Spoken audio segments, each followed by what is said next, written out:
Special thanks to our officers and detectives, analysts, and professional staff for their dedication and for stepping up to keep our city safe.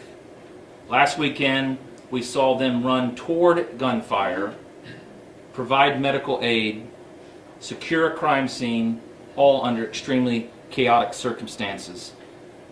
Frankly, none of us are surprised, and none of you should be surprised by that, because they are the best of us. Finally, to the Indianapolis community, I want to thank you for your unending support and encouragement that I've received, that our officers have received.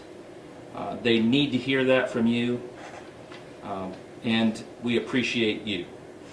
I'll now turn it over to Deputy Chief Tanya Terry, who will fill in the details of the changes we're making to our public safety plan this weekend. Chief? Thank you, Chief.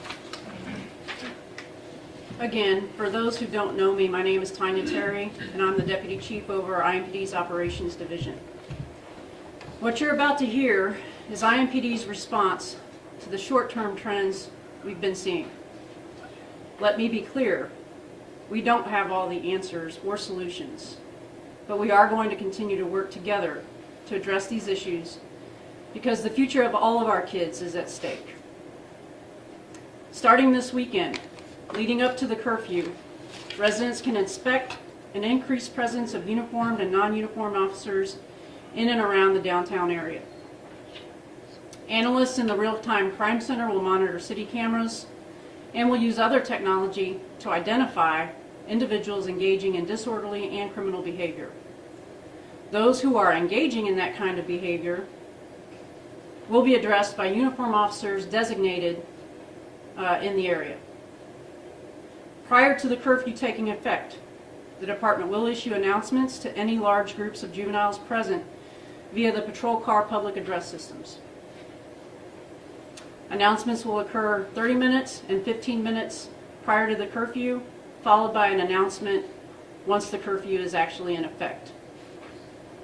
In the event that juveniles are found violating the curfew, officers may take appropriate action. This may involve bringing the juvenile to a designated safe and secure location. At that time, officers will make attempts to notify a parent, guardian, or custodian of that child. Parents and guardians will be granted a reasonable amount of time to pick up their child. If contact with parents or guardians cannot be established, the juvenile will be transported to the Juvenile Detention Center for a status offense. This is a non-criminal act that is considered a violation of the law only because of the juvenile status as a minor. IMPD's downtown district continues to work closely with downtown businesses and owners to ensure that they have the support that they need to operate safely and effectively. As of today, 315 downtown businesses have entered into a trespass agreement. That agreement allows IMPD officers to remove an unwanted person or persons from a private property.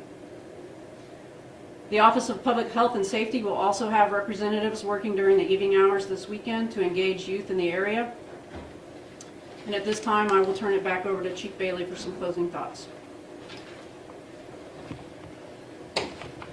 As we continue to move forward, we'll look for long-term solutions that can prevent us from being here again, talking about the same issues that I feel like that we've talked about for many years. I don't have all the answers, but there's answers out there when we work together. And I think if we work together, we can find those that make everything more effective for everybody and safe for everybody to enjoy what is a great city. And I want to say this: 99% of the juveniles and our children that come downtown to enjoy what's down there are good kids. They do what all of us did. They go to mall. They want to hang out with their their friends. They want to be social, and that's 100% acceptable and okay. Everyone is welcome downtown. What is not welcome downtown is some of the behavior that we saw last weekend. And that wasn't just person shot. We had people that were jumped. We had patrons of businesses that were harassed. Some of our unhoused neighbors were harassed. And it's just unacceptable behavior, and it's not going to happen. So if you want to come downtown, enjoy the canal, enjoy our mall, that's fine. Don't come down with a spirit of of wanting to do something negative, something bad, because that's when you're going to have to encounter the police. And we don't want that encounter to be negative. We want positive encounters with our community, with our children, and that is our goal. Questions? Chris, is there going to be any accountability for the parents? Because obviously, the parents who care, their kids went out at 12 o'clock at night causing trouble. So how do you reach those parents who obviously either have issues, either on purpose or their circumstances, that their kids are out running the streets causing trouble? Well, I mean, we're working with the Marion County Prosecutor's Office to determine whether or not charges are appropriate in certain circumstances for those situations, especially what we saw happen last week. And so those investigations are still underway. I don't know what that will result at the end. Our detectives are working with the prosecutor and the victims and others, and we'll present something to the prosecutor at some point for a decision. If appropriate, he'll make the appropriate decision. Does that apply to parents after just the incident that kids are involved in last weekend, or could that apply going forward to kids who are breaking a curfew now that this year will be? I don't know that it's going to apply necessarily to kids that are breaking the curfew. Our attorney who's standing up here in Harrigan has done a lot of work this week and a lot of research on this topic, and I haven't made it all the way through her multi-page brief. However, there's some of that is in there, and some guidance, but ultimately charging decisions are not up to the police, right? That's not something we would make an outright arrest on. We'd present the facts to the prosecutor, who would weigh those facts against the law and make that determination. But there is potential for criminal charges for someone who knowingly allows their kids to be somewhere they're not supposed to be and something terrible happens. So, but each incident has its own set of circumstances. There's no black and white answer to any of that. There's a lot of gray, and so that's why we work with the prosecutor, who has been very supportive and wants to find a solution to these issues. And if that means we have to charge a parent to send a strong message, then if it's within the law, that's what we'll do. If the child's found to be a repeat offender of breaking the curfew, will there be harsher punishments the more it happens? It is a status offense, so unless my goal is not to take any kids to the juvenile center. That's really not what I want to do. However, if that's what we have to do, then that's what we'll do. We'd rather turn them over to the parents, but we are going to document every single encounter with an incident report.